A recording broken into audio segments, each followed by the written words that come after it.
السلام علیکم۔ Novel Naml by نمرہ احمد کی یہ قسط نمبر 73 ہے۔ صبح کے تخت نشین شام کو مجرم ٹھہرے، ہم نے پل بھر میں نصیبوں کو بدلتے دیکھا۔ رات شہر پہ اتری تو بلند و بالا عمارتوں کی ساری روشنیاں جگمگا اٹھیں۔ ایسی ہی ایک روشن پرشکوہ عمارت ایک 6 اسٹار ہوٹل کی تھی، جس کے اندر جاؤ تو لابی رنگوں، روشنیوں اور خوشبوؤں کا سیلاب امڑ آیا تھا۔ ہنستے ہوئے بے فکر خوبصورت لوگ اور ان سب کے درمیان سے گزرتی صاحبزادی صاحبہ، جس کے کانوں کے نگینے جگمگا رہے تھے اور انگلیوں کی انگوٹھیاں نگاہیں خیرہ کر دیتی تھیں۔ اس کے پیچھے 2 باڈی گارڈز چل رہے تھے اور وہ تینوں لفٹ کی سمت جا رہے تھے۔ صاحبزادی صاحبہ کی مسکراہٹ ویسی ہی چہرے پہ جمی رہی جب وہ بلائی منزل پہ ایک راہداری سے گزر کے ایک سویٹ کے باہر آ ٹھہری۔ گارڈز نے دروازہ کھٹکھٹایا تو اگلے ہی لمحے وہ کھل گیا۔ کھولنے والی خود جواہرات تھی، سرخ لباس میں ملبوس، سرخ لپسٹک لگائے، بالوں کو کرل کر کے چہرے کے ایک طرف ڈال رکھا تھا اور مسکرا رہی تھی۔ آپ کو میرے لیے دروازہ خود کھولنا پڑا؟ صاحبزادی صاحبہ طنز سے مسکرائی۔ چونکہ آپ نے کسی حساس موضوع پہ ملنے کے لیے کہا تھا تو میں نے اپنے اسٹاف کو بھیج دیا، آئیے نا، خوش دلی سے کہتے ہوئے اس نے راستہ چھوڑا۔ چند منٹ بعد وہ دونوں شاہانہ طرز کی کرسیوں پہ آمنے سامنے بیٹھی تھیں۔ درمیان میں میز تھی جس پہ پھول رکھے تھے۔ گارڈز باہر تھے۔ آپ کے زیورات بہت خوبصورت ہیں، جواہرات مسکرا کے اسے دیکھتے ہوئے بولی۔ مجھے آپ کی طرح لمبی لمبی اداکاریاں نہیں آتی جواہرات بیگم۔ وہ اب کے بولی تو مسکراہٹ سمٹ گئی تھی اور آنکھوں میں تپش تر آئی تھی۔ یہ مجھے احمد شفیع نے دیے ہیں، آپ کی ملکیت ہے یہ، اور اب میری ملکیت ہے۔ احمد، وہ ہلکا سا ہنسی، پھر کوہنی کرسی کے ہتھ پہ رکھے ایک انگلی گال تلے رکھے وہ دلچسپی سے صاحبزادی کو دیکھنے لگی۔ اور کیا دیا احمد نے آپ کو؟ مجھے تو آپ پہ ترس آ رہا ہے، وہ واقعی ترہم سے بولی تھی۔ بہت دنوں بعد آپ آفس اور سوشل گیدرنگز میں نظر آئی تھیں اپنے پورے جاہو جلال کے ساتھ، مگر کون جانتا تھا کہ یہ تخت و تاج محض چند دن کا محتاج ہے، بس چند الفاظ اس کو الٹنے کے لیے کافی ہیں۔ اچھا، اور آپ کو کیوں لگتا ہے کہ میرا تخت الٹنے والا ہے؟ کیونکہ آپ کے تخت کو اٹھانے والے آپ کے 2 بیٹے ہیں، اور جس دن وہ آپ کی حقیقت جان گئے آپ تباہ ہو جائیں گی۔ اور کیا ہے میری حقیقت؟ مسز کارڈار، وہ ذرا سا مسکرائی۔ کہا تھا نا میں نے آپ کو، جیسے آپ نے میری زندگی برباد کی ہے میں بھی کروں گی۔ کہا تھا نا میں انتقام ضرور لوں گی۔ آپ سوچیں اس وقت آپ پہ کیا گزرے گی جب ہاشم جان لے گا کہ آپ نے اس کے باپ کا قتل کیا ہے۔ جواہرات مسکراتی نظروں سے اسے دیکھتے ہوئے انگلی پہ گھنگریالی لٹ لپیٹتی رہی۔ اور یہ بتانے کے لیے احمد نے کتنے پیسے لیے ہیں آپ سے؟ کوئی حیرت، کوئی شوق نہیں۔ آپ خود کو جتنا بھی کمپوز ظاہر کر لیں، آپ کا چہرہ گواہی دیتا ہے کہ آپ اورنگزیب کاردار کی قاتل ہیں۔ اور یہ بھی اس نے کہا ہوگا کہ میرے پاس ثبوت نہیں ہے، مگر مسز کاردار کا چہرہ اس گواہی کے لیے کافی ہے۔ وہ ہلکا سا ہنسی۔ صاحبزادی صاحبہ کے اعصاب تن گئے، اس کو یہ امید نہیں تھی۔ قدرے بے چینی سے بولی، سعدی یوسف سب جانتا ہے کہ کس طرح تم نے اپنے شوہر کو مارا، اور میری NGO بھی گواہ ہے۔ اوہ ڈارلنگ، تم بھی کن لوگوں کی باتوں میں آ کر اپنے قد سے بڑی باتیں کرنے آ گئیں۔ جواہرات نے افسوس سے گہری سانس بھری۔ صاحبزادی صاحبہ کو اب غصہ چڑھنے لگا۔ جس دن میں نے ہاشم کو بتا دیا نا وہ تمہاری جان لے لے گا۔ اس کی ضرورت نہیں پڑے گی، کیونکہ تمہارے ڈرائیور کو جو صبح چھٹی لے کر گیا تھا کل شام میں نے خرید لیا تھا، اور اس نے مجھے سب بتا دیا کہ کس طرح سعدی اور احمد نے اپنی جان بچانے کے لیے تمہارے ساتھ یہ جھوٹ بولا، اور تم بھی تم چلی آئی میرا تخت گرانے۔ یہ کہتے ہوئے جواہرات اٹھی اور ساتھ والے کمرے کا نیم با دروازہ کھول دیا۔ صاحبزادی صاحبہ نے چونک کر گردن موڑی اور اگلے لمحے وہ سانس تک لینا بھول گئی۔ وہاں سے وہ دونوں اندر داخل ہوئے تھے، ہاشم اور نوشرواں، سوٹ میں ملبوس چبھتی ہوئی اسپاٹ نظروں سے اسے دیکھتے ہوئے۔ وہ اپنی ماں کے دائیں بائیں آ کھڑے ہوئے تھے اور جواہرات مسکرا کر کہہ رہی تھی، میں جانتی تھی تم مجھے بلیک میل کرنے آؤ گی، اس لیے میں نے اپنے بیٹوں کو بھی بلا لیا، اور دیکھو وہ میرے ساتھ کھڑے ہیں، ان کو مجھ پہ پورا اعتماد ہے۔ صاحبزادی فق چہرہ لیے کھڑی ہوئی، تھوک نکلا، باری باری ان دونوں کے اسپاٹ چہرے دیکھے۔ تمہاری ماں نے تمہارے باپ کو مارا ہے، وہ دبا دبا سا چلائی۔ اچھا، کیا ثبوت ہے آپ کے پاس؟ اور سعدی کا نام مت لینا، آپ کے ڈرائیور سے سن چکا ہوں، سعدی تو کل تک خابر کو میرے باپ کا قاتل کہتا تھا۔ ہاشم تلخی سے گویا ہوا وہ نارمل نظر آ رہا تھا۔ تمہاری ملازمہ گواہ ہے، اس نے تمہارے باپ کے باتھ روم سے جواہرات کو باہر نکلتے دیکھا تھا۔ جسٹ گیٹ آؤٹ، ہاشم نے بیزاری سے دروازے کی طرف اشارہ کیا۔ میں ساری دنیا کو بتاؤں گی کہ تم کیسی عورت ہو، اپنے بیٹوں کو دھوکہ دے رہی ہو۔ پوسٹ مارٹم والے ڈاکٹر کو بھی تم نے سری لنکا سے احمد کے ذریعے کال کروائی تھی، اور جب اس کے پاس گئی تو اس کو اتنا ڈرایا کہ اس نے خاور کا نام۔ شیرو نے بہت آہستہ سے سر اٹھایا۔ نکل جاؤ یہاں سے۔ جواہرات حلق کے بل چلائی تھی، وہ سہم کر خاموش ہوئی۔ جواہرات قدم قدم چلتی اس کے قریب آئی اور سرخ انگارہ آنکھوں سے اسے گھورا۔ سعدی کو کہنا ہمارا فیملی یونٹ وہ کبھی نہیں توڑ سکتا، رزق اور رات صرف کوشش سے نہیں ملتا، یہ ادھر، پیشانی پہ انگلی رکھی، ادھر لکھا ہوتا ہے، میرا بخت ادھر لکھا ہے، رہی یہ زیورات تو تم یہ رکھ سکتی ہو، یہ کرسڈ ہیں، جلدی تمہیں دلدل میں دھکیل دیں گے اور تم مجھ سے بڑی ڈائن بن جاؤ گی، اب دفع ہو جاؤ۔ اور صاحبزادی کچھ کہہ ہی نہ سکی، باری باری سب کو دیکھا اور پھر تیزی سے وہاں سے نکل گئی۔ جواہرات اب کی مڑی تو آنکھوں میں آنسو تھے۔ مجھے خوشی ہے کہ تم دونوں نے صبح میری ساری بات سن کر میرا ساتھ دیا اور سعدی یوسف کے پلان کو کامیاب نہیں ہونے دیا، مجھے تم دونوں پہ فخر ہے۔ ہاشم نے کندھے اچکائے اور صوفے پہ بیٹھ گیا، وہ بیزار لگ رہا تھا۔ نوشرواں البتہ ابھی تک بت بنا کھڑا تھا۔ ہاشم اس کی بیزاری سے کہنے لگا، سعدی بار بار ڈیڈ کی موت کو بیچ میں کیوں لے آتا ہے؟ اب تو مجھے بھی شک ہونے لگا کہ خاور اصل قاتل ہے بھی یا نہیں۔ جواہرات کا دل بری طرح کانپا، وہ بہت بڑا جوا کھیل گئی تھی مگر اس کے سوا اور چارہ نہ تھا۔ آف کورس خاور قاتل ہے ہاشم، اب میں یا تم تو قاتل ہو نہیں سکتے، کہیں تم بھی اس کی باتوں میں تو نہیں آ گئے؟ اوہ نہیں ممی، میں تو بس سوچ رہا ہوں کہ وہ اب اس بات کو ہر جگہ استعمال نہ کرنا شروع کر دیں۔ اور احمد کو کیسے پتا ڈاکٹر کے گھر والی بات؟ نوشرواں کسی خواب کسی کیفیت میں بولا تھا، وہ دونوں اسے دیکھنے لگے۔ پوسٹ مارٹم کرنے والے ڈاکٹر کے گھر رئیس، میں، آپ اور بھائی گئے تھے، احمد تو تب ہمارا ملازم بھی نہیں تھا، تو اسے کیسے پتا چلا کہ آپ نے ڈاکٹر کو ڈرانے والی باتیں کہی تھیں؟ شیرو عجیب سی نظروں سے اسے دیکھ رہا تھا، وہ بفر گئی۔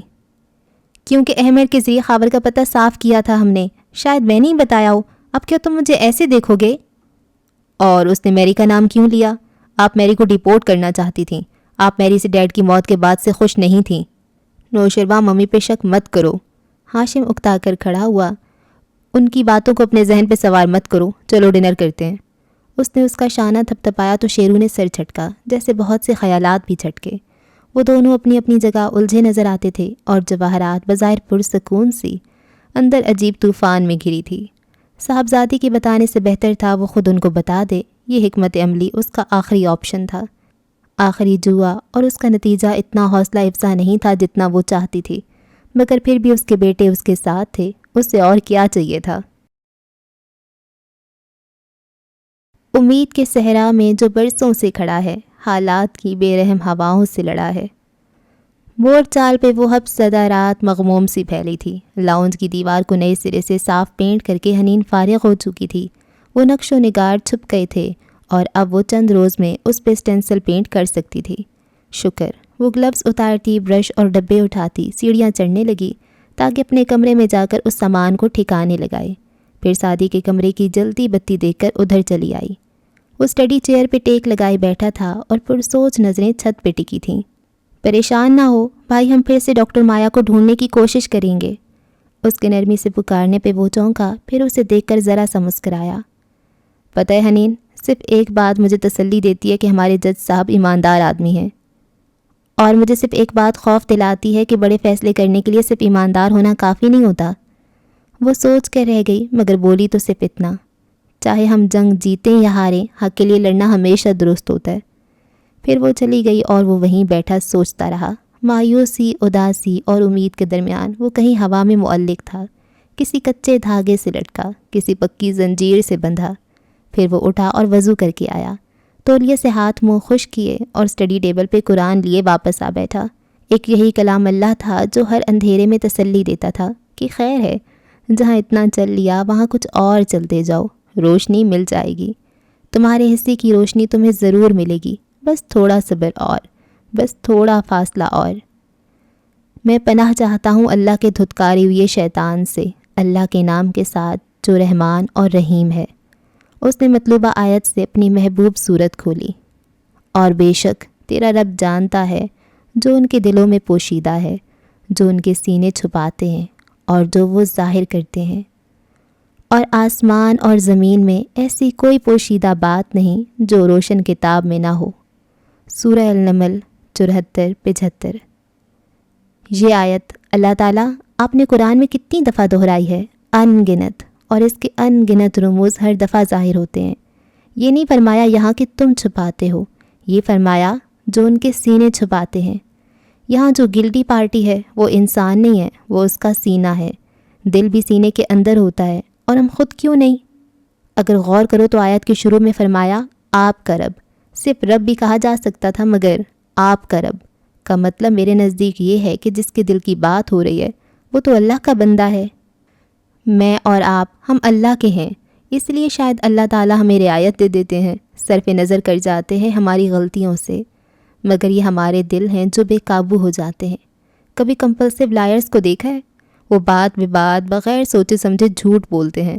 ان کا دماغ ابھی سامنے والے کا سوال سمجھا ہی نہیں ہوتا کہ زبان جھوٹ بول دیتی ہے۔ تو یہ دل کیسے انسان کو بے بس اور مجبور کر دیتا ہے؟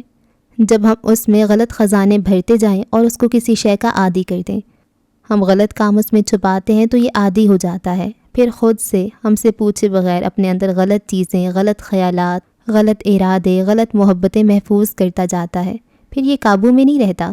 اور اس کا حل کیا ہے؟ حل وہی ہے کہ جب کتے اور تصویر والے گھر میں فرشتے نہیں آتے تو اللہ ایسے دل میں کیوں اپنی محبت ڈالے گا جس میں جھوٹ، دھوکے، غلط راز اور غلط لوگ بسے ہوئے ہوں؟ وہ اپنی نوٹ بک پہ لکھتا بھی جا رہا تھا، ذہن کی آلودگی دھیرے دھیرے چھٹ رہی تھی۔ ایک یہی کتاب تو ساری کثافت دور کر دیتی تھی۔ بے شک یہ قرآن بنی اسرائیل پر اکثر ان باتوں کو ظاہر کرتا ہے جن میں وہ اختلاف کرتے ہیں، اور بے شک وہ ایمانداروں کے لیے ہدایت اور رحمت ہے۔ بے شک تیرا رب ان کے درمیان اپنے حکم سے فیصلہ کرے گا، اور وہ غالب علم والا ہے۔ مجھے آج اس آیت کو پڑھ کر یہ لگ رہا ہے اللہ تعالیٰ کہ قرآن ہر ایک کے لیے مختلف کردار ادا کرتا ہے۔ کچھ لوگ جو اس کو بھلا بیٹھے ہوتے ہیں، ان کی عبرت کی مثالیں یہ ان کو سناتا ہے جو اس کو بار بار پڑھتے ہیں۔ ہمارے آپس کے سارے جھگڑوں اور اختلافات کا حل اس میں موجود ہے، اور جن کا نہیں ہے ان کا فیصلہ آپ قیامت کے روز کر دیں گے اللہ تعالیٰ۔ مگر مجھے اپنی امت کی فرقہ واریت دیکھ کر افسوس ہوتا ہے۔ اختلافات کے نام پہ ہمارے ہاں اتنی تقسیم ہے کہ حد نہیں۔ ہم اختلاف کرنے والوں کو ڈانٹ کیوں دیتے ہیں؟ کسی کے جنت یا جہنم کی کوئی گارنٹی نہیں سوائے انبیاء کرام اور عشرہ مبشرہ صحابیوں یا بدر کے مجاہدوں اور چند دیگر صحابہ کے، یا چند اور ایسی ہستیوں کے جن کے بارے میں احادیث میں بتایا گیا ہے۔ کسی امام، کسی پیر، کسی اسکالر، کسی لیڈر، کسی کی جنت کی گارنٹی نہیں، تو پھر ہم اپنی جنت پکی کر کے دوسرے کی جہنم کا ٹکٹ کیوں ہاتھ میں لیے گھومتے ہیں؟ سو اللہ پر بھروسہ کر، بے شک تو سری حق پر ہے۔ البتہ تو مردوں کو نہیں سنا سکتا اور نہ بہروں کو اپنی پکار سنا سکتا ہے جب وہ پیٹ پھیر کر لوٹیں، اور نہ تو اندھوں کو ان کی گمراہی دور کر کے ہدایت کر سکتا ہے، تو انہی کو سنا سکتا ہے جو ہماری آیتوں پر ایمان لائیں، سو وہی مان بھی لیتے ہیں۔ لیکن پھر یہ ساری باتیں ہر ایک پہ اثر کیوں نہیں کرتی؟ کیوں بہت سے لوگ اندھے، گونگے، بہرے بن کر کفر کے فتوے دوسروں پہ تھوپے چلے جاتے ہیں، انسانوں کی پیروی میں اندھے ہو جاتے ہیں؟ کیونکہ شاید قرآن سے ہدایت اور رحمت ایمان والوں کو ملتی ہے، اور ایمان ہوتا کیا ہے بھلا؟ خوف اور غم سے نجات پا لینا، کھلا ذہن رکھنا جس میں نرمی ہو، تنگی نہ ہو، سختی نہ ہو۔ ایمان کیا ہوتا ہے؟ حیا، دوسروں کا دل دکھانے سے شرم کرنا، سخت باتیں سنا دینے سے شرم کرنا، سامنے والے کے احساسات کا خیال کرنا۔ اور کیا ہوتا ہے ایمان؟ قرآن و حدیث کو ثبوت ماننا اور اپنی رائے سے اوپر سمجھنا۔ یہ جب انسان میں آ جاتا ہے نا، یہ خیال کہ میں اور میرا مسلک غلط ہو سکتے ہیں مگر اللہ کی بات حرف آخر ہے، تب انسان کا ذہن کھلتا ہے اور وہ سنتا بھی ہے اور سمجھتا بھی ہے۔ میں نے بڑے بڑے مدرسوں اور یونیورسٹی سے پڑھنے والے علماء کو دیکھا ہے، وہ اتنی سختی سے دوسروں پہ کھٹا کھٹ فتوے لگاتے ہیں کہ عام زندگی میں بھی ان کا یہی رویہ بن جاتا ہے۔ مزاج میں سختی، ہر وقت دوسروں کو جج کرنا اور بد کلامی، ان چیزوں سے دل سخت ہوتا ہے اور پھر وہ ہدایت نہیں لیتا۔ اور میں نے انہی مدرسوں اور یونیورسٹی سے نکلتے ایسے علماء کو بھی دیکھا ہے جو گو کہ اپنی اٹل رائے رکھتے ہیں مگر دوسروں کے بھی سنتے ہیں اور نرمی سے سمجھانا بھی جانتے ہیں۔ دلیل سے بات کرتے ہیں، غصے سے نہیں، حقارت اور نفرت سے نہیں۔ اللہ ایسے نرم خو لوگوں کا نام ہمیشہ بلند کرتا ہے، کیونکہ یہ اللہ کے دشمنوں سے سخت بات بھی سختی اور بدکلامی سے نہیں کرتے۔ سیسا پلائی دیوار کی طرح اپنی رائے اور دلیل بیان کرتے ہیں، مگر دوسرے کے کان میں سیسا نہیں گھولتے۔ ہمیں ضرورت ہے ایسے لوگوں کی طرح بننے کی، اور اس کے لیے سب سے پہلے یہ سمجھنا ہوگا کہ کوئی دو انسان ہر چیز کے بارے میں ایک جیسا نہیں سوچ سکتے۔ ہمارے گھر والے بھلے سیاسی اور مذہبی خیالات ہمارے جیسے رکھتے ہوں، مگر کئی جگہ ان سے بھی ہماری رائے مختلف ہو سکتی ہے۔ مگر مزاج کی یہ نرمی صرف تب آئے گی جب ہم ایمان لے آئیں گے اور جان لیں گے کہ سب سے زیادہ درست صرف اللہ ہے۔ باقی ہم سب غلط ہو سکتے ہیں، اور اگر اپنے غلط وجود سے بھی ہمیں اتنی محبت ہے تو دوسروں سے کراہیت کیوں کریں؟ لوگوں کی کچھ باتوں کو نظر انداز کرنا اور کچھ کو درگزر کرنا، یہ ایمان کا حصہ ہے۔ لکھتے لکھتے اس کے ہاتھ درد کرنے لگے۔ شاید وہ کافی دن بعد قلم سے لکھ رہا تھا، مگر یہ کتاب تھی ہی ایسی جو ہر درد کا مرہم بن جاتی تھی۔ یہ نہیں تھا کہ درد نہیں ہوگا، بس ہر درد کے بعد سکون بھی مل جائے گا۔ اس نے قرآن کو ادب سے چوما اور بند کر کے رکھ دیا، پھر انگلیاں کھولنے بند کرنے لگا تاکہ سکون آئے۔ بھائی بھائی، پرسکون ماحول کا بلبلا ایک دم سے پھٹ گیا۔ حنین دھاڑ سے دروازہ کھول کر اندر داخل ہوئی تھی۔ ہاتھ میں ٹیب تھا اور چہرے پہ بلا کا افسوس۔ وہ آپ لوگوں کا دوست احمد شفیع، اس کے بارے میں سوشل میڈیا پہ خبر دیکھی آپ نے؟ سعدی نے گہری سانس لی اور مسکرا کے اسے دیکھا۔ ہاں دیکھی تھی، ایک کار حادثے کے بعد ایک جلی ہوئی لاش ملی ہے جو اسی کی عمر کے بندے کی ہے، اور اتفاق سے اس کے ساتھ جو احمد شفیع کے نام کا شناختی کارڈ، پاسپورٹ وغیرہ تھے، وہ بالکل بھی نہیں جلے۔ حنا کا منہ حیرت سے کھل گیا۔ آپ کا دوست ہلاک ہو گیا اور آپ آرام سے بیٹھے ہیں؟ اسے غائب ہونے کے طریقے آتے ہیں، ایک فیک ڈیتھ سٹیج کرنا اس کے لیے مشکل نہیں، وہ مسکراتے کہہ رہا تھا۔ مگر ہو سکتا ہے یہ سب ڈرامہ نہ ہو، بلکہ اس کو مسز کاردار نے مروا دیا ہو۔ اسے فکر ہوئی۔ مجھے 90% یقین ہے کہ ایسا نہیں ہے، کیونکہ اس نے مجھے کہا تھا کہ ولیم شیکسپیئر نے کہا ہے There are 3 ways for a person to disappear. The first is to die, the second is to lie, and the last is to be reborn. اسی طرح اس نے کہیں اور کسی نئے نام سے جنم لے لیا ہوگا۔ حنین نے گہری سانس لی۔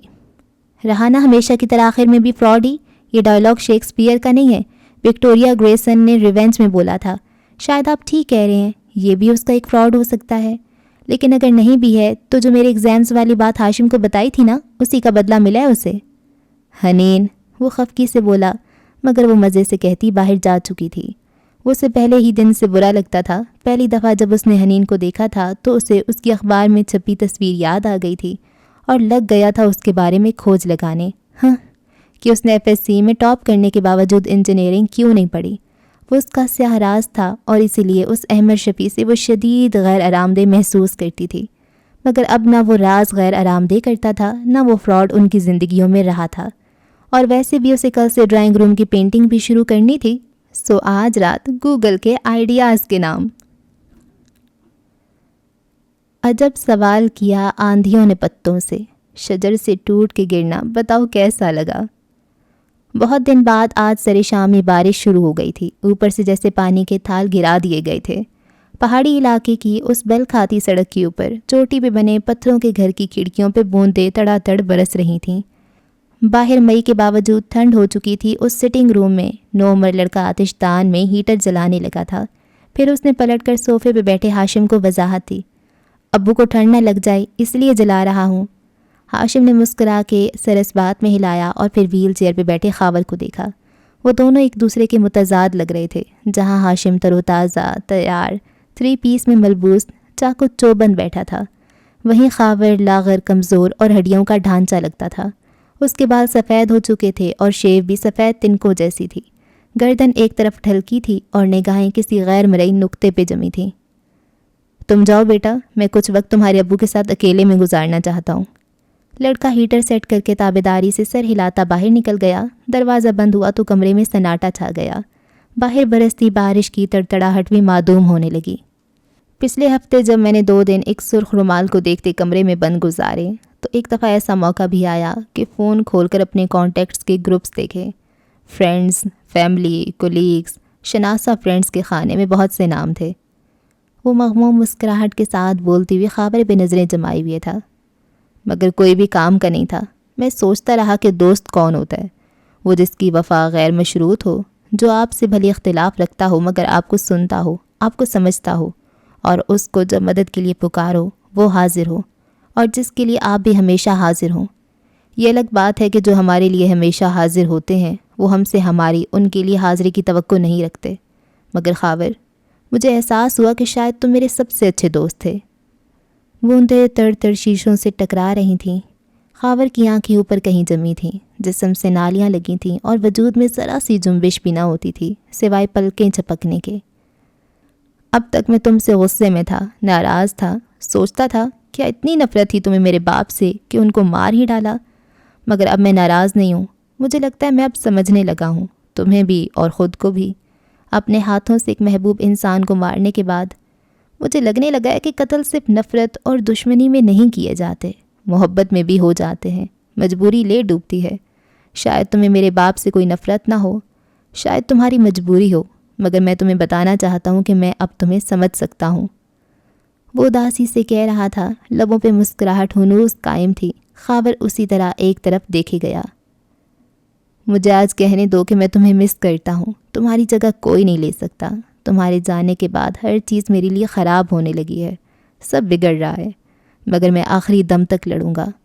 لیکن مجھے کہنے دو کہ کاش یہ سب نہ ہوا ہوتا، کاش تم میرے ساتھ ہوتے ان دنوں، کاش تم نے میرے باپ کو نہ مارا ہوتا۔ پھر وہ آگے ہوا اور قریب سے اس کو دیکھا۔ کیا واقعی تم نے ڈیڈ کو مارا تھا؟ اس کی آواز میں ایک شبہ سا تھا، ایک شک، ہیجان۔ خاور دوسری جانب دیکھتا رہا۔ وہ اٹھا اور گھوم کر اس کی ویل چیئر کے سامنے آیا، دونوں ہاتھ ویل چیئر کے بازوؤں پہ رکھے اور اس طرح سے اس کی آنکھوں میں دیکھنا چاہا جو کہیں اور دیکھ رہی تھیں۔ اور اگر تم نے ہی ان کو مارا تھا تو کس کے کہنے پہ؟ کیا میری آواز کانپی؟ میری ماں کے کہنے پہ؟ ہاں بتاؤ مجھے۔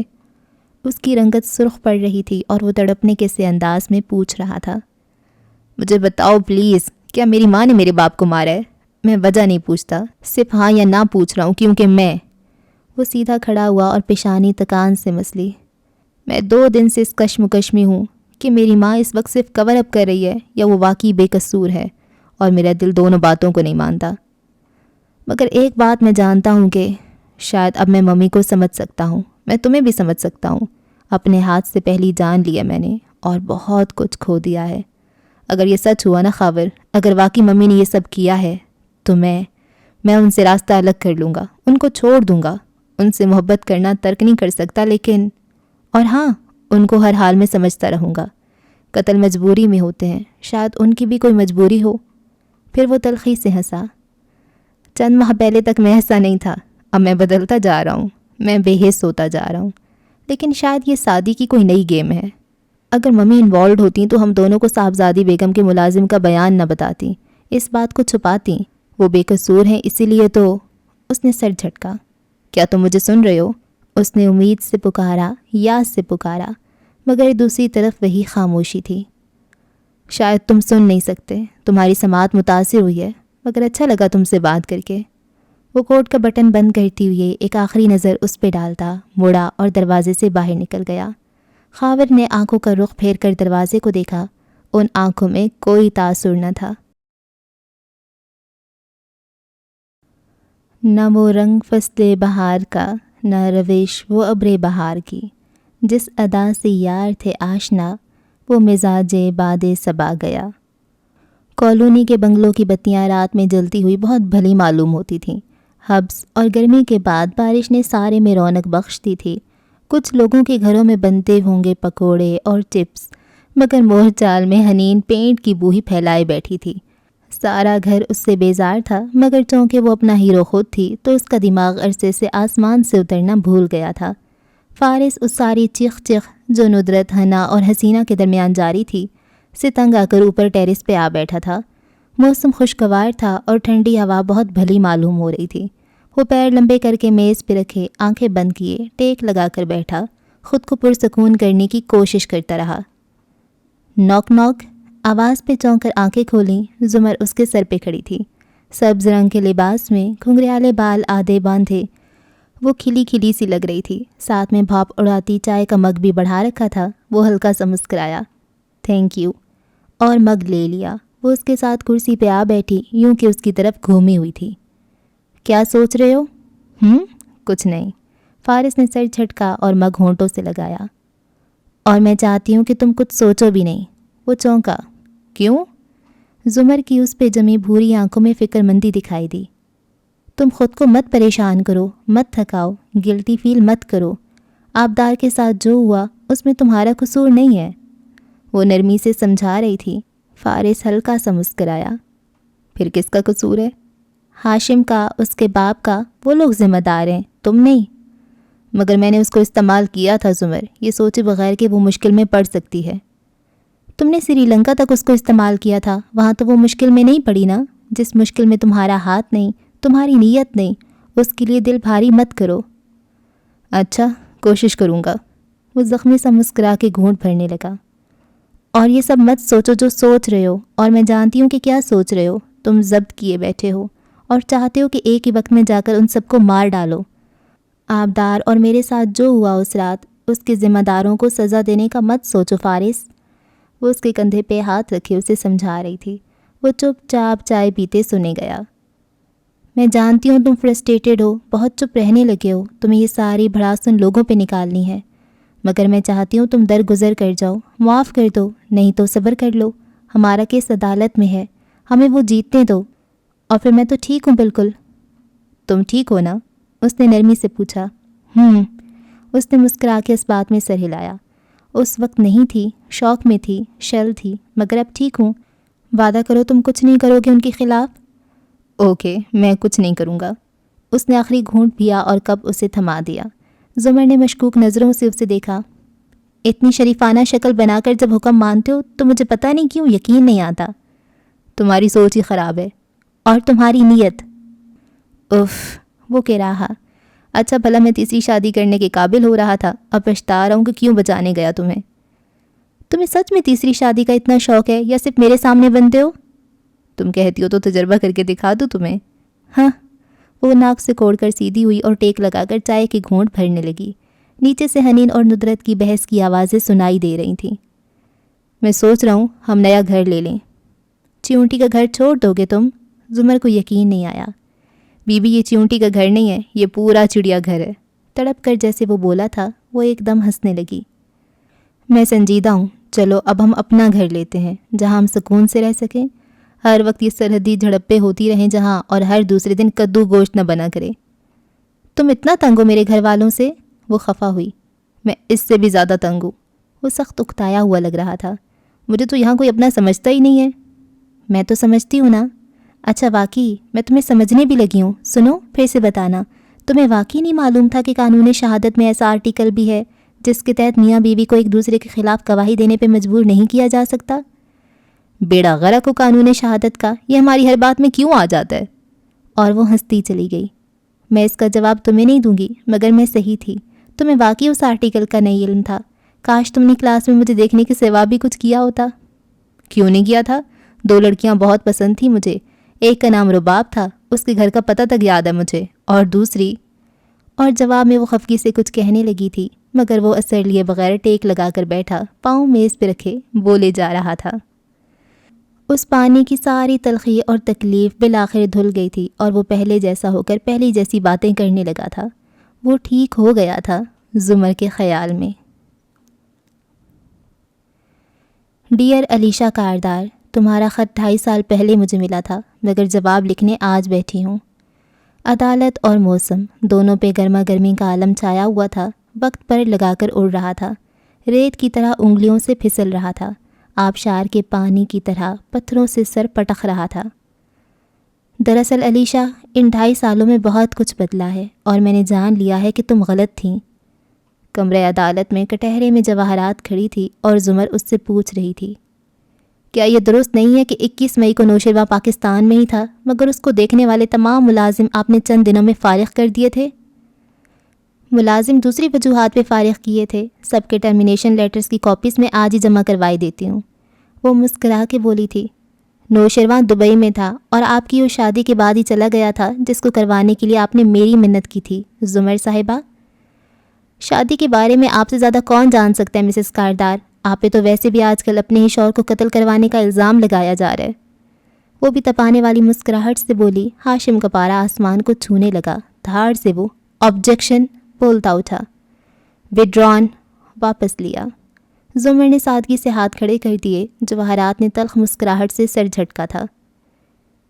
میں نے یہ بھی جان لیا ہے علیشا کہ صرف میرے اندر دو بھیڑیے نہیں ہیں، نیکی اور بدی کے۔ یہ ہر شخص کے اندر ہوتے ہیں، ہر شخص گلٹی ہے۔ لیکن تمہاری طرح میں اب دوسروں کو جج کر کے ان کو گلٹ میں نہیں ڈالنا چاہتی۔ کتنا بہتر ہوتا اگر تم اپنے اعمال پہ زیادہ غور کرتی بجائے میری فکر کرنے کے۔ لیبارٹریز میں کھڑا ڈاکٹر نواز اشتکان سے اپنا بیگ سمیٹ رہا تھا، چیزیں الٹ پلٹ کرتے۔ اس نے اپنا موبائل اٹھا کر دیکھا، چند پیغام تھے، ان کو پڑھنے وہ کھڑا ہو گیا۔ تبھی اچانک سے لیب کی بتی بند ہو گئی۔ اس نے چونک کر سر اٹھایا، ادھر ادھر دیکھا، مگر اس سے پہلے کہ وہ مڑتا پیچھے سے کسی نے اس کو دھکا دیا تھا۔ موبائل پھسلا اور خود وہ نیچے لڑکا، پھر یکایک بوکھلا کر سر اٹھایا۔ اس کے ساتھ دو جاگرز آ رکے تھے۔ اس نے حیران نظریں اٹھائیں۔ اوپر جینز اور سرمئی شرٹ پہنے، آستین چڑھائے، چھوٹے گٹے بالوں والا فارس غصے سے اسے گھور رہا تھا۔ کون ہو؟ اندر کیسے آئے؟ مگر فارس جواب دینے کی بجائے جھکا، اسے گریبان سے پکڑ کر اٹھایا اور اس کا چہرہ اپنی سرخ آنکھوں کے قریب لے جا کر غرایا۔ آبدار عبید کا پوسٹ مارٹم تم نے کیا تھا؟ کون آبدار؟ وہ ہکلایا مگر بات مکمل نہیں ہوئی۔ فارس نے اسے میز پر یوں دھکیلا کہ بہت سا سامان، شیشے کی بوتلیں، فلاسک وغیرہ نیچے گرتی گئیں۔ ہر طرح ٹوٹے کانچ کی آوازیں اور کرچیاں بکھر گئی تھیں۔ ڈاکٹر کا سر پھٹ گیا تھا اور وہ کرا رہا تھا۔ یادداشت آئی ہے واپس؟ تو اب بتاؤ۔ اسے گدی سے پکڑ کر اٹھایا اور کھڑا کیا۔ کیا کیا لکھنا بھول گئے تھے اس کی رپورٹ میں؟ بتاتا ہوں۔ وہ جلدی جلدی بولنے لگا۔ چہرے پہ خوف و ہراس تھا اور ماتھے سے خون کی بوندیں ٹپک رہی تھیں۔ اس کے جسم پہ تشدد کے نشان تھے، بازو، ہاتھ اور گردن پہ، اور پھیپھڑوں سے ملنے والا فلوئڈ کسی جھیل یا سمندر کا نہیں تھا۔ اگر ہوتا تو اس میں ڈائٹامس۔ کس کے کہنے پہ بنائی تھی رپورٹ؟ بتاؤ۔ وہ غرایا تو اس کی گرفت میں پھڑپڑاتا منحنی سا ڈاکٹر کانپ اٹھا۔ Doctor Aftab Wasti, head of department. آئندہ تم کسی کی بھی رپورٹ بنانے کے قابل نہیں رہو گے، یہ کہہ کر اس نے اس کے دائیں ہاتھ کو مروڑ کر زور سے جھٹکا دیا۔ عجیب سی آواز آئی اور ڈاکٹر کی چیخیں نکل گئیں۔ فارس نے نفرت سے اسے پرے پھینکا اور دروازے کی طرف بڑھا، پھر مڑا اور بڑی میز کو دھکیلتے ہوئے سامان سمیت اس کے اوپر گرا دیا۔ ایک کرسی کو ٹھوکر ماری اور پھر نفرت سے اسے دیکھتا باہر نکل گیا۔ تم جیسے لوگ علیشا خود تو ناکام اور تلخ ہوتے ہی ہیں، مگر دوسروں کو ہر وقت عقابی آنکھ تلے رکھتے ہیں۔ اصل میں کچھ لوگوں کو بڑا دکھنے کا شوق ہوتا ہے۔ ان کو اپنے دوستوں کے سامنے بڑا لگنے کے لیے دوستوں پہ جا بجا تنقید کی عادت پڑ جاتی ہے۔ کمرے عدالت میں سب دلچسپی اور توجہ سے کٹہرے میں کھڑی شہرین کو سن رہے تھے، جو ڈھٹائی سے کہہ رہی تھی، میرے علم میں نوشیروان کے پاس ایسی کوئی گن نہیں ہے، اور نہ ہی میں نے اسے کبھی گلوک کا یہ ماڈل چلاتے دیکھا ہے۔ مگر کیا اس دن آپ میرے اور فارس کے پاس نہیں آئی تھیں یہ کہنے کہ ہم آپ کو کیا دیں گے اگر آپ اس گن کا لائسنس ڈھونڈ دیں ہمیں؟ زمر سنجیدگی سے پوچھ رہی تھی۔ یہ سری بہتان ہے، میں آپ کے گھر کبھی نہیں آئی۔ اس نے کندھے اچکائے تھے۔ اور اگر تم جیسوں کا کوئی دوست میرے جیسا ہو، جس کا دل ایسا ہی حساس ہو، تو وہ تم نکات دوستوں کی باتوں کو دل سے لگا کر ڈپریشن میں چلے جاتے ہیں۔ مگر اب وقت آ گیا ہے کہ میں تمہیں بتا دوں کہ تم جیسے لوگ دوستوں کی سب سے بری قسم سے تعلق رکھتے ہو۔ دفاع کی کرسیوں پہ موجود ہاشم کا موبائل بجا تو اس نے نکال کر دیکھا۔ بلاک نمبر سے پیغام موصول ہوا تھا۔ اگر تمہیں لگتا ہے کہ تم سعدی یوسف کو دہشت گرد ثابت کروانے میں کامیاب ہو جاؤ گے تو یہ ہند سے لکھ کر ٹویٹ کر دو، میں سمجھ جاؤں گا۔ ہاشم نے ٹویٹر کھولا اور پر امید کے نیچے وہی ہند سے لکھ کر ٹویٹ کر دی، پھر مسکرا کے فون جیب میں رکھا۔ ذرا سا مڑا تو پیچھے گول چشمے والا آدمی اپنا موبائل دیکھ رہا تھا۔ ہاشم مسکرا کے سیدھا ہوا اور نوشیروان کی طرف جھکا۔ تم بے فکر رہو، سعدی یوسف کے دوسرے دشمن ہم سے زیادہ اس خاندان کی تباہی کے خواہش مند ہیں۔ شیرو خاموش رہا۔ میں اس امت سے تعلق رکھتی ہوں علیشا، جس کے نبی صلی اللہ علیہ وآلہ وسلم نے ایک شخص کو برے حلیے میں دیکھا تو خود کچھ نہیں کہا، مگر اس کے جانے کے بعد صحابہ رضی اللہ عنہ سے فرمایا کہ اگر تم اس کو کہہ دیتے تو اچھا تھا، مگر ساری بات یہ ہے کہ انہوں نے خود کچھ بھی کہنے سے حیا کی۔ ہمارا اللہ ہمیں حیا سکھاتا ہے۔ یہ خود کو صاف کو اور منہ پھٹ کہنے والے لوگوں کو جان لینا چاہیے کہ وہ اچھے دوست نہیں بن سکتے، اور اپنی بد کلامی کی وجہ سے آخر میں اکیلے رہ جائیں گے۔ مور چال گرمی بھری رات میں ڈوبا تھا اور سرونٹ کوارٹر میں بیٹھا صداقت افسوس سے سامنے بیٹھی حسینہ کو کہہ رہا تھا، مجھے بڑا ارمان لگا کہ فارس بھائی اس دن ہم پہ شک کر رہے تھے، ان کو ایسا نہیں کرنا چاہیے تھا۔ اصل میں نے جو بول دیا کہ تم لائے ہو تو وہ اس لیے شک کرنے لگے۔ وہ جلدی سے بولی، وہ چونکا۔ تم نے بتایا نہیں کہ یہ تمہاری امی جی نے تمہیں تحفے میں دیا ہے؟ ایسی بتاتی نظر لگ جاتی ہے۔ سچے لوگ بد کلام نہیں ہوتے اور منہ پھٹ اور تلخ کلام لوگ سچے نہیں ہوتے۔ منافقین کہتے تھے محمد صلی اللہ علیہ وآلہ وسلم اللہ کے رسول ہیں، اور اللہ قسم کھا کر کہتا ہے کہ منافقین جھوٹے ہیں۔ حالانکہ جو بات وہ کہہ رہے تھے وہ تو سچی تھی، مگر وہ جھوٹے اس لیے تھے کہ ان کا دل اس کی گواہی نہیں دیتا تھا۔ رات مزید گہری ہوئی تو وہ سرونٹ کوارٹر سے نکل کر سہج سہج چلتی چار دیواری کی پچھلی سمت جانے لگی۔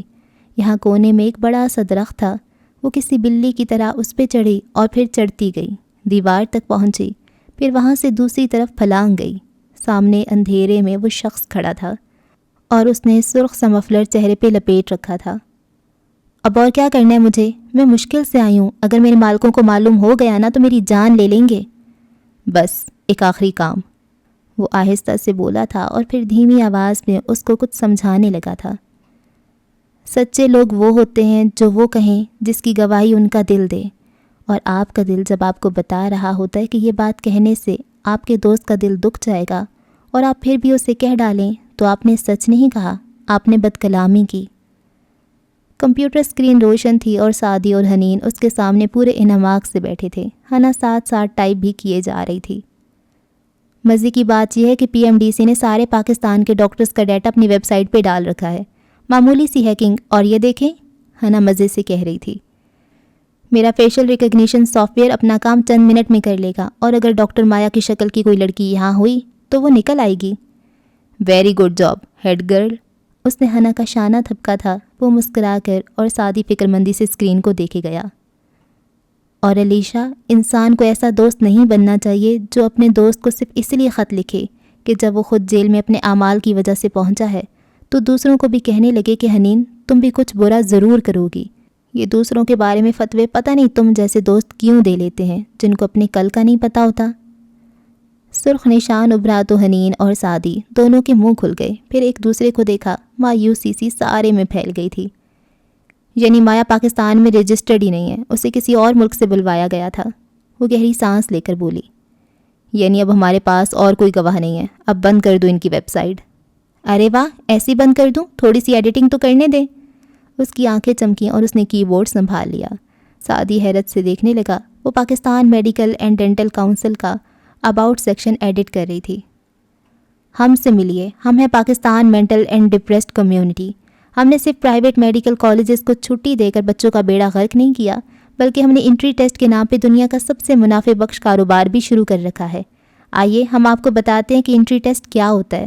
یہ ایک ایسا نظام ہے جس کو ہم اس لیے ختم نہیں کر رہے کیونکہ ہمارے بہت سے دوست اور رشتہ دار انٹری ٹیسٹ پریپ کی اکیڈمیاں چلا کر ہر سیزن میں اربوں روپے بنا لیتے ہیں، ورنہ باقی اس کا صرف ایک مقصد ہے، 18-19 سال کے بچوں کے ذہن کو مفلوج کرنا، ان کو خوف زدہ کرنا، میٹرک سے ان کے ذہن پہ سوار کر دینا کہ انہوں نے تعلیم نہیں حاصل کرنی بلکہ 1000 سے اوپر نمبر لینے ہیں، اور وہ بچے اپنی سینئرز کو ان کے ناموں سے نہیں 998 نمبر والا اور 1021 نمبر والی جیسے القابات سے یاد کرتے ہیں۔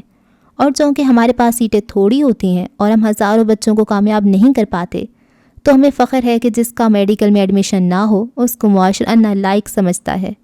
وہ بچہ کسی بھی فیلڈ میں چلا جائے، وہ اس احساس سے کمتری اور ڈپریشن میں رہتا ہے کہ اس کا میڈیکل میں ایڈمیشن نہیں ہوا۔ اور ان ہزاروں ناکام بچوں کو ہماری کوشش ہے کہ کبھی یہ نہ پتہ چلنے دیا جائے کہ انٹری ٹیسٹ پال یا فیل کرنا اہم نہیں ہے، اس کی تیاری کرنا اور اس کو دے ڈالنا یہی سب سے بڑی جدوجہد ہے، جسے اگر آپ نے کر لیا ہے تو بھلے آپ کا میڈیکل میں ایڈمیشن نہ ہو، آپ دنیا کی ہر اچھی فیلڈ میں کامیابی کے جھنڈے گاڑ سکتے ہیں اگر آپ خود پہ اعتماد رکھیں۔ آپ نالائق نہیں تھے، یہ آپ کی حکومت کا ناانصافی پہ مبنی نظام تھا۔ بس کر دو ہے نا، سائبر کرائم میں پکڑی جاؤ گی۔ وہ اس کو باز رکھنے کی کوشش کر رہا تھا۔ ایویں علیشا، تمہارے اس ایک خط نے مجھے ذہنی طور پہ بہت پیچھے دھکیل دیا تھا۔ دوستوں کو تم جیسا نہیں ہونا چاہیے۔ دوستوں کو دوستوں کی خامیاں نرمی اور پیار سے بتانی چاہیے۔ اور خامی سے زیادہ ان کا حل بتانا چاہیے۔ تم پہ سیاہ رنگ بالکل سوٹ نہیں کر رہا کی بجائے تم پہ سیاہ سے زیادہ سب سوٹ کرتا ہے کہہ دینا زیادہ بہتر ہوتا ہے۔ پلیز گولی مت چلانا، میری بات سنو، میں تمہیں سب سچ سچ بتا دوں گا۔ وہ نیم اندھیر کمرہ تھا اور اوپر بلب جھول رہا تھا۔ نیچے ایک میز رکھی تھی جس کے سامنے کرسی پہ بندھا ہوا ڈاکٹر آفتاب پسینہ پسینہ ہوئے کہہ رہا تھا۔ اس کے ہاتھ پیچھے کو ہتھکڑی سے بندھے اور گریبان کے 2 بٹن کھلے تھے۔ کونے سے شرٹ پھٹی تھی اور جلد چھلی ہوئی دکھائی دیتی تھی۔ بال بکھرے تھے اور چہرے پہ خوف تھا۔ آستین چڑھائے کھڑے فارس نے پستول میز پہ رکھا اور اس کے سامنے جا ٹھہرا۔ تیز نظروں سے اسے دیکھتے ہوئے ایک جوتا اس کے گھٹنے پہ رکھا اور دبایا۔ گھٹنے پہ شاید کوئی زخم تھا جس سے خون رسنے لگا اور وہ کراہنے لگا۔ رکو، پلیز میری بات سنو۔ اس کی آنکھوں میں آنسو آ گئے تھے۔ میرے بھائی کی رپورٹ تم نے بنائی تھی نا؟ وہ اینٹی ڈپریسنٹ کھاتا تھا، یہ بھی لکھا تھا تم نے۔ اس کے جسم پہ تشدد کے نشان نہیں تھے۔ میرے جری بھائی نے خودکشی کی تھی، یہ سب لکھا تھا نا تم نے؟ آبدار کی رپورٹ بھی تم نے بنوائی ہے نا؟ میں نے ہاشم کے کہنے پہ، وہ ٹوٹے پھوٹے الفاظ میں ایک ہی سانس میں سب کہتا گیا۔ اور کس چیز سے جواہرات نے تمہیں مجبور کیا کہ تم اس کے شوہر کی رپورٹ بدلنے پہ مجبور ہو گئے؟ ڈاکٹر آفتاب چپ ہو گیا تو اس نے پستول اٹھایا اور اس کے دوسرے گھٹنے کی طرف تان لیا۔ اس کا چہرہ اتنا سرد تھا اور اتنی تپش لیے ہوئے تھا کہ ڈاکٹر کا سانس اٹکنے لگا۔ میں بتاتا ہوں، طوبہ میری بیوی کی بیٹی تھی، میری بیوی اور اس کا بیٹا، طوبہ کا بھائی۔ نہیں جانتے کہ طوبہ نے میری وجہ سے خودکشی کی تھی۔ میں نے، وہ جلدی جلدی بتاتا گیا۔ اس عمر میں وہ ہڈیوں میں لگنے والی گولی برداشت نہیں کر سکتا تھا۔ وہ چپ ہوا تو فارس نے جوتا اٹھا لیا۔ میں چاہتا تھا تمہارے بازو کی اس نس میں چھرا گھونپ دوں جو تمہاری انگلیوں کو سن کر دے گی اور تم کبھی دوبارہ سرجری نہیں کر سکو گے، مگر نہیں۔ اس نے یہ کہتے ہوئے گریبان پہ اٹکا پین اتارا، اس کی کیپ کو پریس کیا اور اسے دکھایا۔ میں نے تمہاری طوبہ والی کہانی ریکارڈ کر لی ہے اور میں اسے تمہاری بیوی اور اس کے بیٹے کو دے دوں گا۔ وہ دونوں خود فیصلہ کریں گے کہ انہیں تمہارے ساتھ کیا کرنا چاہیے۔ نہیں، اس کا چہرہ سفید پڑنے لگا۔ ایسے مت کرو۔ یہ رہی تمہاری ہتھکڑی کی چابی۔ اس نے چابی اس کی طرف بڑھائی اور جب اس نے امید سے دیکھا تو فارس نے چابی اس کے قدموں میں گرا دی۔ جب تک تم اپنی ہتھکڑی کھول کر آزاد ہو پاؤ گے وہ یہ ویڈیو دیکھ چکے ہوں گے۔ اور ماتھے پہ ہاتھ لے جا کر بولا، الوداع۔ بازو بڑھا کر لیمپ کھینچا، بلب بجھ گیا۔ اب اس کے دور جاتے قدم سنائی دے رہے تھے۔ جو دوست اپنی بات کا آغاز سوری مجھے کہتے ہوئے اچھا تو نہیں لگ رہا مگر ایسا ہے کہ یا دیکھو برا تو نہیں مانوں گی ایک بات کہوں کی طرح فکروں سے کرتے ہیں، وہی سب سے برے دوست ہوتے ہیں۔ ایسی بات کہی ہی کیوں جائے جس سے دوست برا مانے، بلکہ کیوں نہ بری لگنے والی باتیں بھی اچھے انداز میں کی جائیں۔ اللہ کے رسول صلی اللہ علیہ وآلہ وسلم تو کسی کو بھی کچھ کہنے سے پہلے برا تو نہیں مانوں گے نہیں پوچھا کرتے تھے، کیونکہ وہ دوسروں کی مدد کرنا چاہتے تھے، اسے شرمندہ کرنا نہیں۔ وہ ایسی بات کہتے ہی نہیں تھے جس سے کوئی برا فیل کرے، بلکہ اسے حل بتاتے تھے۔ گواہوں کے بیانات اور شواہد سے یہ بات صاف ظاہر ہوتی ہے یور آنر کہ زمر چبوترے کے سامنے کھڑی دونوں ہاتھوں میں قلم کو گھماتی بلند آواز میں کہہ رہی تھی کہ ملزم نوشرواں کاردار نے میرے موکل سے ذاتی انات کے باعث پہلے اس کا پیچھا کیا، پھر اس کو تنہا پا کر اسے گولیاں ماری، پھر بھی اس کی جان نہیں گئی تو اسے ہسپتال سے اغوا کرا لیا اور ملک سے باہر بھیج دیا۔ ملزم کے اثر رسوخ کو دیکھ کر یہ یقین کرنا قطعاً مشکل نہیں ہے کہ یہ سب اس کے لیے بہت آسان تھا۔ میرے موکل کو قید میں 9 ماہ شدید اذیتیں دی گئیں اور اب تک ذہنی تشدد کا نشانہ بنایا جا رہا ہے۔ نہ صرف ملزم کو مجرم قرار دیا جانا چاہیے بلکہ اس کو سزائے موت بھی سنائی جائے۔ اور ذرا ٹھہر کر وہ سرد آواز میں بولی، پروسیکیوشن پلیڈز فار ڈیتھ پینالٹی۔ اور دوستوں کو میری طرح بھی نہیں ہونا چاہیے۔ اسکول کالج میں کوئی دوست یا انٹرنیٹ پہ کوئی فرینڈ بات بات پہ صاف گوئی کی آڑ میں ہمیں طنز کا نشانہ بناتا ہو اور ہم اس کی باتیں سن کر دکھی پہ دکھی ہوتے چلے جائیں، یہ بھی درست نہیں۔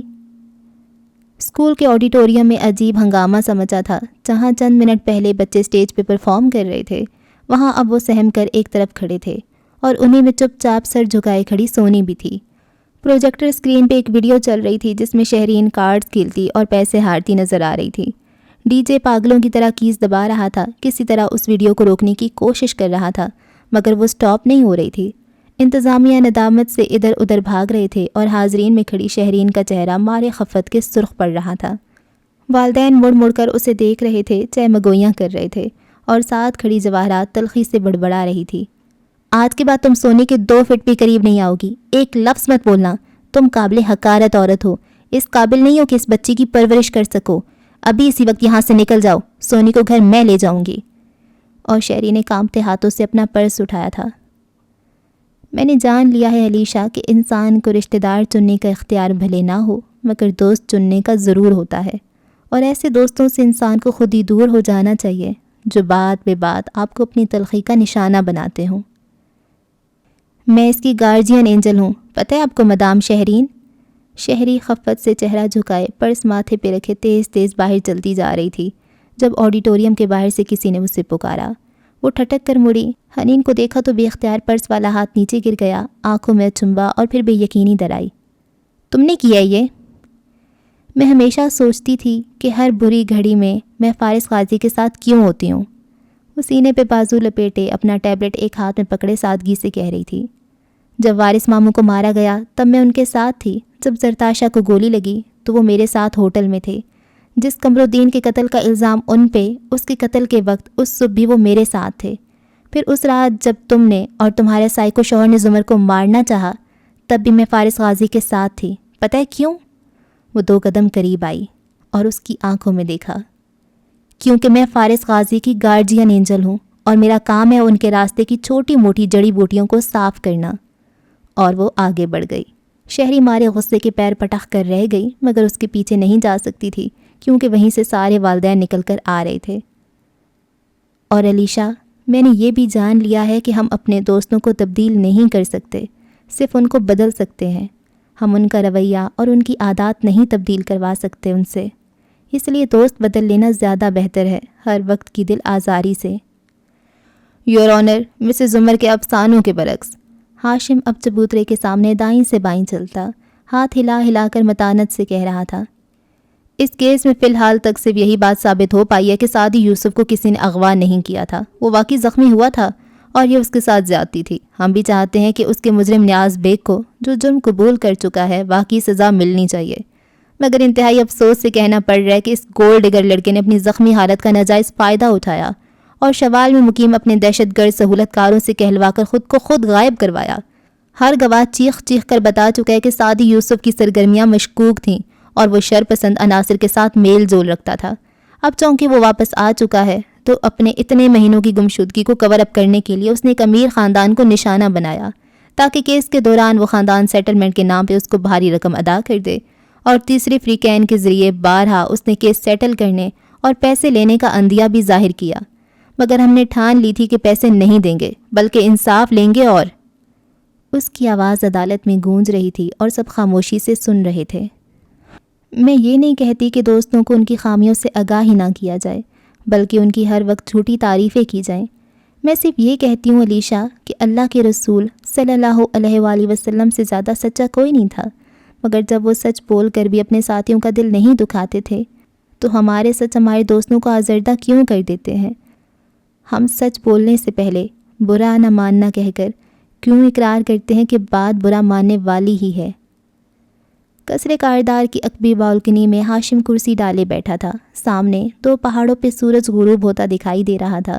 وہ ٹانگ پہ ٹانگ جمائے، شرٹ کے آستین موڑے، مغموم سے انداز میں اس نارنجی تھال کو دیکھ رہا تھا جو بس کسی پر لگتا تھا زمین پہ الٹ جائے گا، مگر بادل اس کو سنبھالے ہوئے تھے، سہارا دیے ہوئے تھے۔ تم نے شہری کو بے دخل کر کے اچھا کیا، اس کی وجہ سے سونی کی بہت انسلٹ ہوئی، سونیا تب سے ڈپریشن میں ہے، ساتھ بیٹھی جواہرات کہہ رہی تھی۔ اس نے ہنکارا بھرا، نظریں ڈوبتے سورج پہ جمی تھیں۔ سونی کو اس کے ماں کے غلط کاموں کی وجہ سے پریشان نہیں کرنا چاہتا میں، ایسی ماں کے ساتھ رہنا ہی نہیں چاہیے جو اولاد کی پرواہ کیے بغیر اتنے غلط کام کرتی رہی ہو۔ جواہرات کا دل زور سے دھڑکا مگر بظاہر مسکرائی گئی۔ صحیح کیا، ہر ماں تمہاری ماں جیسی نہیں ہوتی جو اولاد کے لیے ہر شے قربان کر دے۔ ہاشم نے نظریں پھیر کر اجنبی سے انداز میں اسے دیکھا۔ ہمارے لیے کیا آپ کو کچھ بہت مشکل کام بھی کرنے پڑے تھے؟ اور وہ جان گئی کہ وہ جان گیا ہے، آنکھوں میں آنسو آ گئے۔ بہت مشکل کام ہاشم، بہت ہولناک کام۔ ہاشم اسے دیکھتا رہا، گردن میں ابھر کر ڈوبتی گلٹی صاف دکھائی دی۔ اور ایسے کام کرتے وقت کیا کوئی دوسرا راستہ نہ تھا آپ کے پاس؟ تب شاید آپ وہ نہ کرتیں۔ دوسرے راستوں میں میرے بیٹوں کی تباہی تھی، میں نے بیٹوں کو چنا۔ اس کی آنکھ سے آنسو ٹپ سے گرا تھا۔ دونوں ایک دوسرے پہ نظریں جمائے ہوئے تھے، سانس بندھے تھے، ایک دوسرے کو کھوجنے کی کوشش کر رہے تھے۔ اور کیا آپ نے سوچا کہ آپ کے کسی ایسے قدم سے، ہولناک قدم سے، آپ کے بیٹوں کو کتنی تکلیف ہو سکتی ہے؟ تکلیف کا علم تھا، مگر تباہی سے بچانے کے لیے ذرا سی تکلیف دینا بہتر تھا۔ میں چاہتی ہوں کہ ہم دوسروں سے ایسی دوستی کریں کہ ہمارے دوستوں کو ہمارے منہ کھلتے دیکھ کر ڈر نہ لگا کرے کہ ابھی ان کی زبان سے کچھ ایسا کہا جائے گا جس پہ میرا دل برا ہو جائے گا۔ عجیب بات ہے، مگر انصاف کو منہ پھٹ دوستوں کے اپنے بارے میں جب کچھ کہا جائے تو آگ بگولا ہو کر زمین آسمان ایک یہی کرتے ہیں۔ ذرا سی تکلیف، اس کا دل جیسے کٹ کر رہ گیا۔ وہ بس دکھی نظروں سے اسے دیکھے گیا۔ ہو سکتا ہے آپ کی اولاد کا دل اس ذرا سی تکلیف سے باہر اب تک نہ نکلا ہو سکتا ہے کہ آپ کے بیٹے کے ہر تلخ فیصلے کے پیچھے آج بھی اسی تکلیف کا ٹراما بسا ہو۔ پتہ نہیں اگر یہ تکلیف ایسی ہے تو تباہی کیسی ہوگی۔ پھر سر جھٹکا اور سامنے نظر آتے سورج کو دیکھنے لگا۔ ٹرائل کا فیصلہ آ جائے پھر میں اور سونیا یہاں سے شفٹ کر جائیں گے۔ میں نے آفس کے قریب ایک گھر لیا ہے، جب تک ہمارا نیا گھر تعمیر نہیں ہوتا ہم وہیں رہیں گے۔ جواہرات کا دل جیسے کسی نے مٹھی میں لے لیا۔ میں تمہارا گھر دیکھنے آ سکتی ہوں؟ نہیں، وہ کہہ کر اٹھ گیا اور اندر چلا گیا۔ وہ دل محسوس کر بیٹھی رہ گئی۔ اندر ہاشم کی اسٹڈی ٹیبل پہ 2 کاغذات پڑے تھے، ایک اورنگزیب کی پوسٹ مارٹم رپورٹ جس میں موت کا وقت لکھا تھا، ایک اندازہ کہ اتنے سے اتنے بجے کے درمیان موت واقعہ ہوئی ہے، اور دوسرا اس نے وہ کاغذ اٹھا کر دیکھا، وہ ایک ای میل تھی۔ جب اس رات جواہرات کمرے سے باہر آئی تھی تو اس نے ہاشم سے کہا تھا کہ اس کا جی میل کام نہیں کر رہا۔ تب ہاشم نے جواہرات کے فون سے اپنے فون پہ یہ ہاشم ہے موم کے فون سے لکھ کر ای میل بھیجی تھی۔ اس کے کوئی آدھے گھنٹے بعد انہوں نے اورنگزیب کو مردہ پایا تھا۔ اس ای میل کا وقت پوسٹ مارٹم میں لکھے موت کے وقت سے اوپر تھا۔ جواہرات اورنگزیب کو قتل کر کے، خود کو سنبھال کر، کمپوسٹ کر کے، میک اپ کر کے باہر نکلی تھی۔ اس سب میں وقت لگا تھا۔ اس ٹائم سٹیمپ سے یہ معلوم ہوتا تھا کہ اورنگزیب کی موت اس وقت ہوئی جب وہ کمرے میں تھی۔ ہاشم نے کرب سے آنکھیں موند لیں اور اس کاغذ کو مٹھی میں مروڑ دیا۔ میں چاہتی ہوں علیشا کہ ہم انسان اپنی خود ساختہ سچائی کے ملمہ کو چہرے سے نوچ پھینکیں اور جان لیں کہ بدگوئی اور حق گوئی میں بہت فرق ہوتا ہے۔ حق اور سچ میں بھی فرق ہوتا ہے۔ حق کہتے ہیں سچی بات کو درست موقع اور درست جگہ پہ درست انداز میں کرنا۔ اس لیے ظالم حکمران کے سامنے کلمہ سچ نہیں، کلمہ حق لگایا جانا جہاد ہے۔ یہ نہیں کہ اس کے محل کے سامنے جا کر دہائیاں دینے لگ جاؤ، بلکہ اس کے دربار میں کھڑے ہو کر اچھے انداز میں دلیل کے ساتھ اپنی بات پیش کرو اور اسے اس کے ظلم کا احساس دلاؤ۔ فرش پہ ایک لکڑی کے پھٹے کے اوپر شاہ فرمان چت لیٹا تھا۔ اس کا جسم ڈک ٹیپ سے بندھا نظر آ رہا تھا۔ سامنے ڈرل چارجنگ پہ لگی تھی اور وہ بار بار ضبط کرتا فارس کو دیکھ رہا تھا جو اب کرسی ڈالے اس کے قریب آ بیٹھا تھا۔ تم دن میں ہوٹل سیکیورٹی دیکھتے ہو اور رات میں فری لانس کانٹریکٹر کے طور پہ کام کرتے ہو، بڑے بڑے لوگوں کے برے برے کام کر کے دیتے ہو۔ میری بیوی کو لفٹ میں ڈبونے کے کتنے پیسے دیے تھے کاردارز نے؟ پیسے کام کے بعد ملنے تھے۔ جیسے مجھے تو علم ہی نہیں ہے کہ سارے کانٹریکٹر آدھے پیسے پہلے لیتے ہیں۔ تم وہ پیسے لے لو، مجھے جانے دو۔ وہ کرسی سے اٹھا اور بورڈ سے اس کے منہ پہ ٹھوکر ماری۔ مجھے تمہارے پیسے نہیں چاہیے ہیں۔ اس کے دانت پہ لگی تھی، بھل بھل خون بہنے لگا۔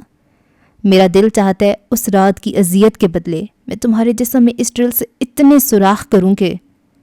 مارے ضبط کے اس نے زور سے آنکھیں میچیں، پھر گہری سانس لے کر اسے دیکھا۔ مجھے بتاؤ میں کیوں نہ کروں تمہارے ساتھ یہ سلوک؟ تم میرے کلائنٹس کی لسٹ لے سکتے ہو، میں نے ان کے جو بھی کام کیے ہیں تم وہ دیکھ سکتے ہو۔ وہ تیز تیز ہانپنے لگا تھا۔ فارس واپس کرسی پہ بیٹھا اور ڈرل مشین اٹھا لی، ہوا میں بلند کر کے ٹریگر دبایا۔ زوں کی آواز سے وہ چلنے لگی۔ اس نے الٹ پلٹ کر اس کا جائزہ لیا، پھر اسے بند کر کے دیکھا۔ اور تم نے رسیدیں سنبھال کر رکھی ہیں تاکہ بوقت ضرورت اپنے کلائنٹس کو بلیک میل کر سکو؟ واہ، وہ تلخی سے ہنسا تھا۔ ہر کوئی ڈاکومنٹ سنبھال کر رکھتا ہے، اگر کبھی پکڑے جاؤ تو سیاستدان بچانے آ جاتے ہیں۔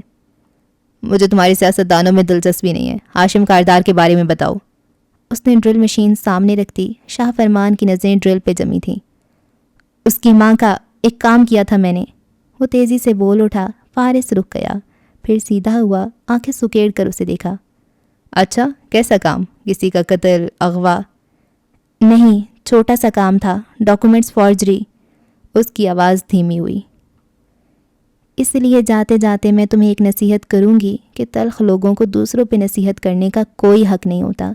میں آج خود کو اس خط کی قید سے آزاد کرتی ہوں۔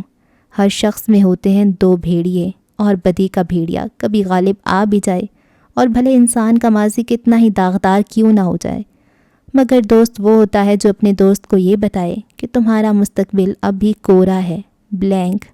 اس کو تم اب بھی پاکیزہ روشنائی سے لکھ سکتی ہو۔ کاش تم نے مجھے اس وقت یہ بتایا ہوتا۔ اس رات پورلی ایور آفٹر کا اوپری ہال تاریک تھا اور اس میں صرف ٹیبل لیمپ کی روشنی جلتی دکھائی دے رہی تھی۔ فارس میز پہ چند کاغذ پھیلائے پرسوچ الجھی ہوئی نظروں سے ان کو دیکھ رہا تھا۔ بار بار کوئی تعلق بنانے کی کوشش کرتا، بار بار وہ ٹوٹ جاتا۔ کچھ سمجھ میں نہیں آ رہی تھی۔ گھڑی کی سوئیاں آگے بڑھ رہی تھیں۔ وہ اب کرسی پہ بیٹھا تھا اور سر ہاتھوں میں گرائے سوچ رہا تھا۔ گھڑی اب رات کے 3 بجا رہی تھی۔ وہ کاغذ دیوار پہ چسپاں کیے ان کے سامنے کھڑا تھا۔ ہاتھ میں قلم تھا اور مختلف نقطوں پہ نشان لگاتا پھر نفی میں سر ہلاتا۔ باہر صبح طلوع ہو چکی تھی۔ اور میں چاہتی ہوں کہ تم جیسے دوست اپنے دوستوں کی نام نہاد بہتری اور بھلائی سوچنے کی بجائے اپنے آپ پہ توجہ دینے لگیں تو زیادہ اچھا ہو۔ میں حنین یوسف یہ عہد کر چکی ہوں کہ اب میں کبھی اپنے دوستوں کے رویوں کو خود پہ طاری نہیں ہونے دوں گی اور ان کی وجہ سے اپنے آپ کو برا نہیں سمجھوں گی۔ میں اپنا ہیرو خود ہوں، حنین۔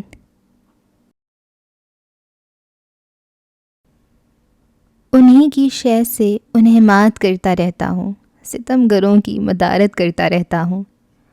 مور چال میں آج ٹی وی کا شور نہیں تھا۔ حنین اور ندرت کا بالآخر اس بات پہ اتفاق ہو گیا تھا کہ کچھ عرصے کے لیے ٹی وی کو پیک کر کے رکھ دیا جائے، اور اسامہ سخت ناخوش تھا۔ فیصلہ بھی اسی کی پڑھائی کی وجہ سے کیا گیا تھا۔ اس کا ٹیب بھی حکومت نے ضبط کر لیا تھا، مگر جب سے ٹی وی خاموش ہوا تھا اس سبز بیلوں سے ڈھکے بنگلے میں کوئی انوکھا سا سکون درایا تھا۔ سب کے پاس وقت ہی وقت تھا، ذہن توانا تھے، آنکھیں تکان زدہ نہیں تھیں۔ سب لاؤنج میں بیٹھے آپس میں باتیں کر رہے تھے اور سچ شکر کے موبائلز پہ نہیں لگے تھے۔ اس شیطان کے ڈبے کو واقعی کچھ عرصہ کے لیے پیک کر دینا چاہیے۔ ابا بڑے ہی خوش تھے، بار بار اظہار کرتے، عجیب ڈپریشن پھیلا کر رکھتا ہے گھر میں، اور اب دیکھو وقت میں برکت سی محسوس ہونے لگی ہے۔ بالکل، اسامہ برے دل سے بڑبڑایا تھا۔ ابا نے نہیں سنا، وہ کچھ اور سوچنے لگے تھے۔ پھر زمر کو دیکھا۔ فارس کہاں ہے؟ پتہ نہیں، میں نے تو کل سے اسے نہیں دیکھا۔ فون کیا تھا، کہہ رہا تھا کچھ کام کر رہا ہے، اس نے رسان سے بتایا۔ زمر وہ ٹھیک تو ہے؟ ندرت نے اس کے پاس بیٹھتے پوچھ لیا۔ وہ چپ ہو گئی۔ لگ تو ٹھیک رہا تھا، اندر سے کچھ اس کو بھی کھٹکتا تھا، مگر مجھے وہ ایسا لگا جیسے جیل سے آنے کے بعد لگتا تھا، اور سادے کی گمشدگی کے دنوں میں اسی طرح خاموش، عجیب سا۔ وہ فکر مندی سے کہہ رہی تھی، کچھ معاملات ہمیں اتنے پریشان کرتے رہتے ہیں بھابھی کہ کوئی دوسرا کام ہو ہی نہیں پاتا۔ یا تو انسان کی وجہ سے گھل کھل کر ختم ہو جائے، یا پھر اللہ تعالیٰ سے کہے کہ یہ پریشانی میں نے آپ کے حوالے کر دی۔ جب تک میں آپ کے دوسرے بندوں کی مدد کر لوں اور لوگوں کے لیے اچھے کام کر لوں، تب تک آپ اس مسئلے کو خود سلجھا دیجیے گا۔ وہ اندرونی خلفشار پہ قابو پا کر متانت سے بولی تھی۔ سب خاموش ہو گئے۔ گھر میں ویسے ہی بہت خاموشی محسوس ہونے لگی تھی۔ چند میل دور آفس بلڈنگ کے بالائی فلور پہ ہاشم اپنے آفس میں بیٹھا کام میں مصروف تھا۔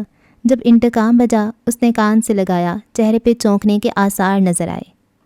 فارس آیا ہے؟ ذرا ٹھہرا۔ ٹھیک ہے، اندر بھیجو۔ اور اینک اتار کر رکھی اور ٹیک لگا لی، ٹائی ڈھیلی کیے، آستین موڑے، آنکھوں میں سپاٹ پن لیے وہ منتظر سا بیٹھا نظر آ رہا تھا۔ دروازہ کھلا اور چوکھٹ میں فارس نظر آیا۔ جینز کی جیبوں میں ہاتھ ڈالے وہ سرسری نگاہوں سے ارد گرد کا جائزہ لے رہا تھا۔ ہاشم کے لبوں پہ تلخ مسکراہٹ آن ٹھہری۔ کیسے آنا ہوا کزن؟ فارس قدم قدم چلتا، گردن موڑ موڑ کر دیکھتا آگے آیا اور میز کے قریب آ ٹھہرا۔ پھر ہاشم کو دیکھا۔ بے فکر رہو، تمہاری سیکیورٹی مجھے چیک کر چکی ہے، کوئی خفیہ کیمرہ، وائر یا ہتھیار نہیں ہے میرے پاس۔ ذرا رکا اور مسکرایا۔ میں آج تمہیں اپنی زبان سے مارنے آیا ہوں۔ ہاشم کی مسکراہٹ گہری ہو گئی، کرسی کی طرف اشارہ کیا۔ بیٹھو نا۔ مگر فارس گردن موڑ کر ایکواریم کو دیکھ رہا تھا۔ کیا اسی میں مارا تھا تم نے آبدار کو؟ سرد سی ہوا کا جیسے تھپیڑا سا کمرے میں آ کر ساکن ہو گیا تھا۔